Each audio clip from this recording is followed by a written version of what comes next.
What's good? I'm professional shooting coach Colin Castello with Shotmechanics Basketball. And today, I'm going to give you the super simple secret that a ton of pros use to hit buzzer-beating jump shots. Let's go!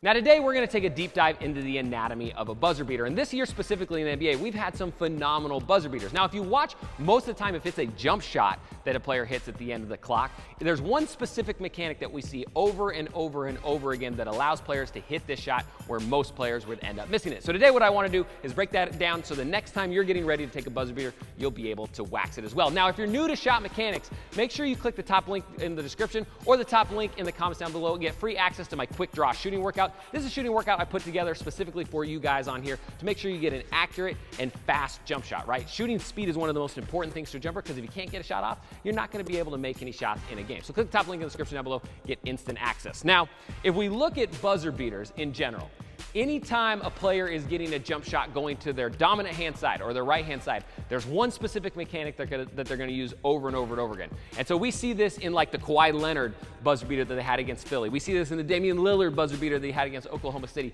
We've seen it in like kind of classic buzzer beaters like Kobe Bryant had back in the day versus the Suns. And it's this simple concept of what we call a leg drift. Meaning as players are getting ready to shoot, if they're moving towards their dominant hand side, it is really difficult to get your feet all the way around for a little bit of a tilt on your jump shot like most of these players have on their normal shot, right?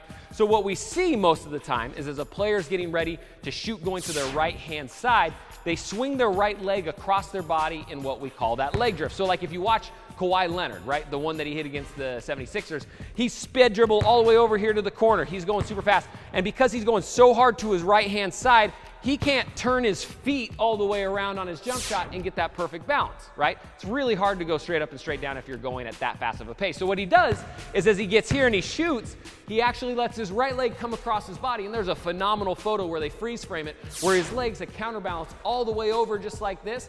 And basically what that's doing is it's counterbalancing his body, it's unlocking the tension in his shoulder. And on that Kawhi shot, he needed every single little bit of power he could get, right? Hit front rim, barely end up bouncing in. So you can think about if he didn't have that leg drift, he's definitely missing even shorter and that ball's not falling.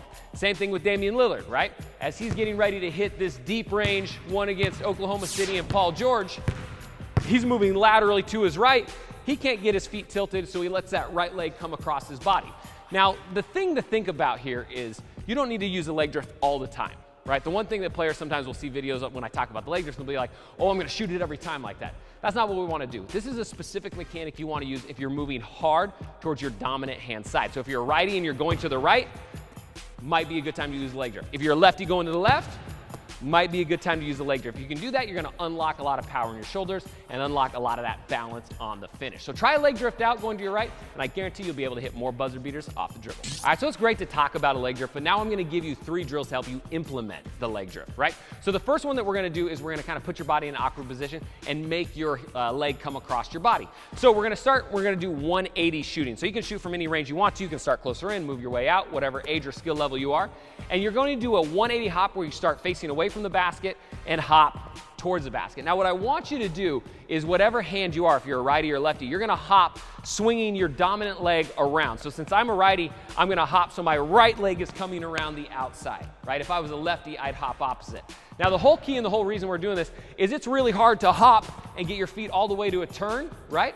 So what we're trying to do is we're trying to hop so my chest is squared up to the basket, and then I'm gonna let my leg come across the body to leg drift and finish it off. If we can get some really specific reps on this, it's gonna start to get really comfortable when I'm shooting that shot and letting my leg drift across my body. All right, so next drill we're working on a leg drift from the mid-range. So we call these elbow spin out. So I'm gonna go to the opposite elbow of my dominant hand. So if I'm a right-handed player, I'm gonna go to the left elbow if I'm looking at the hoop. So all we're gonna do is I'm gonna spin the ball out to myself to the opposite elbow, and I'm gonna sprint and try to hit it on a full run, catch and shot at the other elbow.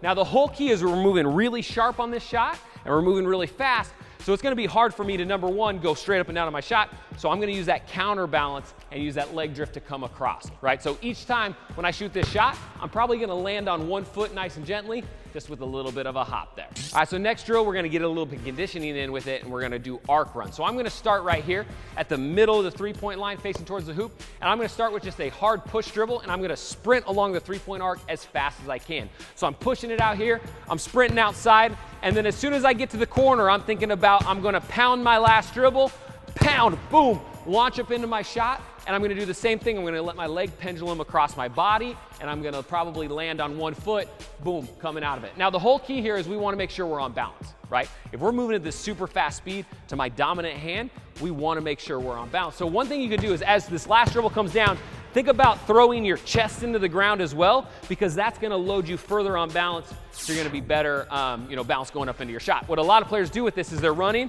and they go like this, and they keep their chest up, and so their momentum pulls them away, right? We wanna really get that balance down. So on that last dribble, slam it into the ground, and slam your chest down with it, and that'll get you more balance as you execute that leg drift going towards your dominant hand side. And don't forget, if you really want to turbocharge your shooting speed and your shooting accuracy, click the top link in the description down below or the top link in the comments to get free access to my quick draw shooting workout. It's the perfect workout to make sure that your jumper is on ice every single time you enter the gym. And if you're new to Shot Mechanics, hit that like button, hit that subscribe button, come back, because we're going to put out 4 videos every single week to really make sure we're giving you as much basketball information to get you better. Again, I'm Coach Colin Castell with Shot Mechanics Basketball. Thanks for watching. Until next time, splash on.